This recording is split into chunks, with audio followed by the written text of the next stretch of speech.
నమస్తే నా పేరు ప్రశాంతి వై న్యూస్ కు స్వాగతం పట్టణ పౌర సంక్షేమ సంఘం ముద్రించిన విజయనగరం సమగ్రాభివృద్ధి అవసరాలు అవకాశాలు అనే పుస్తకాన్ని సంఘం నాయకులు ఆవిష్కరించారు స్థానిక ఎల్బీసీ భవనంలో ఏర్పాటు చేసిన విలేకరుల సమావేశంలో ముందుగా పుస్తకాన్ని ఉత్తరాంధ్ర అభివృద్ధి వేదిక ఆర్గనైజింగ్ కార్యదర్శి ఎం శ్రీనివాస ఆవిష్కరించారు అనంతరం పట్టణ పౌర సంక్షేమ సంఘం జిల్లా కార్యదర్శి రెడ్డి శంకర్రావు మాట్లాడుతూ విజయనగరం జిల్లా నగరం అభివృద్ధికి కావాల్సిన అవసరాలు ఉపాధి కల్పన కోసం ఏప్రిల్ 5వ తేదీన సెమినార్ నిర్వహించడం జరిగిందన్నారు సెమినార్ జిల్లా అభివృద్ధికి తీసుకోవాల్సిన చర్యల గురించి సదస్సులో చర్చించడం జరిగిందన్నారు చర్చించిన అంశాలు ఆధారంగా పుస్తకాన్ని రూపకల్పన చేయడం జరిగిందన్నారు జిల్లాను సమగ్రాభివృద్ధి చేయాలని ఉపాధి అవకాశాలు పెంచాలని కోరారు నగరాభివృద్ధికి 10,000 కోట్లు కేటాయించాలని డిమాండ్ చేశారు పట్టణ పౌర సంక్షేమ సంఘం నాయకులు వి రామచంద్రరావు అస్లాం పాల్గొన్నారు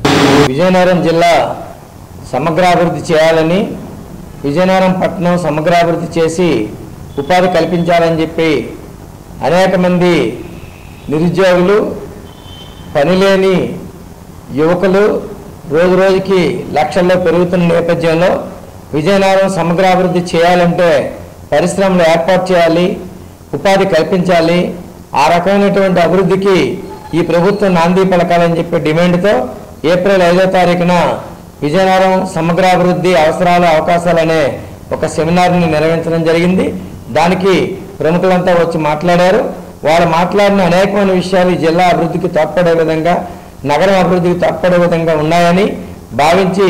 విజయనగరం పట్టణ పౌర సంక్షేమ సంఘం ఒక సాగునీరుని తీసుకొచ్చింది ఆ సాగునీరుని ఈరోజు పత్రికాముఖంగా విడుదల చేయడం జరిగింది మేము ఒకటే కోరుకుంటున్నాం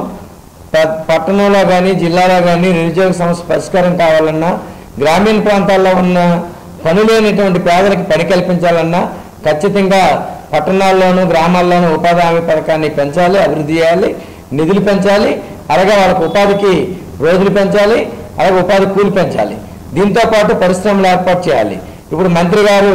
చిన్న మధ్యతరహా పరిశ్రమల శాఖ మంత్రి మన జిల్లాలో ఉన్నారు ఆయన ఎస్ఎస్ఎం పార్కులు అని చెప్పేసి పేరు చెప్పడం తప్ప భూములు తీసుకోవడం తప్ప పరిశ్రమలు పెట్టే పరిస్థితి లేదు తక్షణమే ఈ జిల్లాలో నగరంలో పరిశ్రమలు పెట్టాలని చెప్పి అలాగే నగరంలో ఉన్న మహిళలకి ఉపాధి కల్పించడానికి పట్టణాల్లో కూడా గ్రామీణ ఉపాధి హామీ పథకం లాగే ఒక పథకాన్ని తెచ్చి చెట్లు నాటడం ఊర్లు డెవలప్ చేయడం వీధులు డెవలప్ చేయడం అనేక రకాల పనులు మహిళలకి అప్పచెప్పొచ్చు అలాగే మామిడి జీడి చింతపిక్కలు ప్రాసెసింగ్ ప్లాంట్స్ పెట్టొచ్చు ఆ రకంగా పెట్టి ఉపాధి కల్పించాలి ఆ రకంగా చేయడానికి కనీసం ఒక 10,000 కోట్ల రూపాయలు విజయనగరం పట్టణ సమగ్రాభివృద్ధికి కేటాయించాలని మేము డిమాండ్ చేస్తూ ఉన్నాం అందుకు ప్రభుత్వాలు సిద్ధం కాకపోతే రాబోయే కాలంలో ఈ పుస్తకాన్ని విరివిగా ప్రజల్లోకి తీసుకెళ్లి ప్రజలు చైతన్యం చేసి ప్రజా ఉద్యమాలు చేపట్టడానికి ముందుకు వస్తామని తెలియజేస్తాం